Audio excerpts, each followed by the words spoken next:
Aparatur sipil negara yang terbukti terlibat dalam dugaan suap hingga gratifikasi jabatan kepala sekolah di Kota Makassar terancam dijatuhi sanksi berat hingga pemberhentian. Penegasan itu disampaikan Kepala Inspektorat Kota Makassar Andi Asma Sulistia Ekayanti pada Senin 29 Juni 2026. Dalam aturan, pelanggaran disiplin ASN dibagi menjadi hukuman ringan, sedang, dan berat.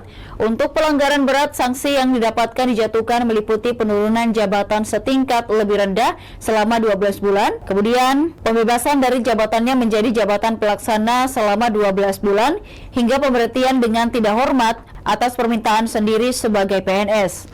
Apabila dalam proses pemeriksaan juga ditemukan unsur tindak pidana seperti suap, gratifikasi, pungutan liar, atau pemerasan, maka penanganannya tidak hanya berhenti pada sanksi disiplin ASN, tetapi juga dapat diproses sesuai ketentuan hukum pidana oleh aparat penegak hukum. Meski demikian, Inspektorat memastikan seluruh pihak yang diduga mengetahui maupun terlibat dalam perkara tersebut akan dimintai klarifikasi, termasuk nama-nama yang muncul dalam video viral. Diketahui sejumlah nama disebut dalam video pengakuan kepala sekolah tersebut, seperti Kepala Bidang Guru dan Tenaga Kependidikan Muhammad Yunus Sanusi, Alfian, hingga Atta yang merupakan pejabat PDAM Makassar.